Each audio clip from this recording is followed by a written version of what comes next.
Well, at 5:31, we start. Feeding your family could soon cost you more. There is a push to bring back the sales tax on food here in New Mexico. The state legislature got rid of that food tax in 2004. Since then, the state has paid local governments for their share of that defunct tax. But earlier this year, legislators voted to phase those payments out. In a panel discussion last week, Bill Vilginetti with the New Mexico Municipal League says that local governments count on those payments for as much as 40% of their general fund. He says legislators need to broaden the tax base now. It's not a popular concept, but I think it's misunderstood. We could give better targeted relief than taking the tax off the food the way we do it. And it could increase revenue available for education and for the state general fund as well. Mr. Fulgenetti says by bringing back the tax, the state could increase low-income tax credits. A few groups are quite critical of this, saying these credits don't reach enough of the state's low-income families.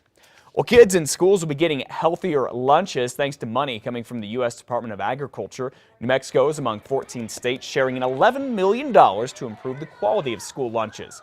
According to the Albuquerque Journal, $212,000 will help schools buy equipment needed to make, prepare, and serve healthier meals and do it more efficiently. The federal government says the districts that serve the most low-income children will get priority here. Well, teachers' unions are not giving up. They are asking the State Court of Appeals to block the controversial teacher evaluation system they say violates state laws. This comes a month after a district court judge ruled against a lawsuit the group tried to push forward against the Public Education Department and Secretary-designate Hannah Scandera. A judge ruled the evaluations are legal. Well, yesterday, Ellen Bernstein, the president of the Albuquerque Teachers Federation, told us they are calling on the state's Court of Appeals now. Ms. Bernstein says those who oppose this argue the evaluation program violates state laws by requiring school principals to do in-class teacher observations. She says they're also challenging the exemption of charter schools from some of these rules. Ms. Bernstein adds they have the backing of state legislators here. Well, the Roosevelt County Clerk and her chief deputy say they would rather quit than honor the state Supreme Court's ruling on same-sex marriage. The Eastern New Mexico County manager says Donna Carpenter and Janet Collins quit Friday because they don't want to issue marriage licenses to same-sex couples, something county clerks now have to do by state law.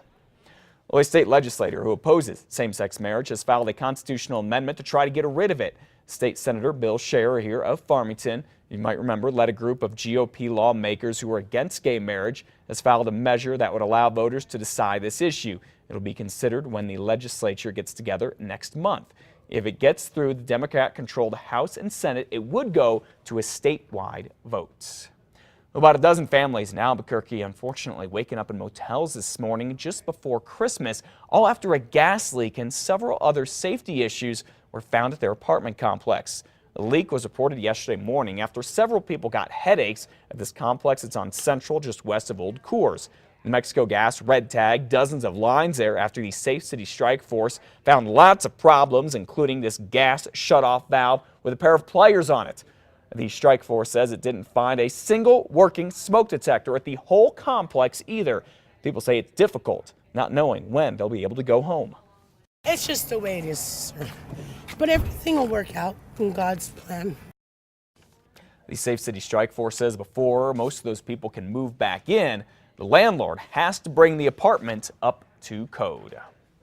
30 families having a tough time this holiday season. Got a reminder that we're all in it together, courtesy of the New Mexico Sheriff's and Police Athletic League's annual Metro Holiday Food Drive. For them to do this out of the greatness of their heart, to choose all these families to get this, it's a great blessing. It shows the spirit of the holidays. It really does. You know, it's nice that we all help these folks during the holiday season. But you know what?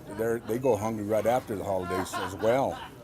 And I'm imploring everybody out there, you know, who are really blessed to have, and we do have, and whatever, we're very blessed to see what the folks out there can do to try to help these folks, throughout the year. He's right. The need is there 12 months a year. The PAL Food Drive helps many more families this season. They will help if they get enough donations. And once again, families need your help year-round. So if you're in a position to give back, your local food bank is a great place to start. And don't forget, a lot of people are going to be struggling even more. The unemployment benefits for folks are going to be ending after a certain number of weeks, I believe tomorrow for thousands of folks. And then also remember, food stamps got cut a few months back. All right, as a way of saying sorry for the security breach, Target stores stayed open until midnight last night, offering shoppers armed with cash weekend discounts, and plenty of shoppers took advantage of this. As many as 40 million people's personal information may have been compromised when hackers broke into Target's system the day before Thanksgiving until last Sunday. Several credit unions here in New Mexico and JP Morgan are all canceling cards or limiting how much you can buy as a way to go ahead and protect people.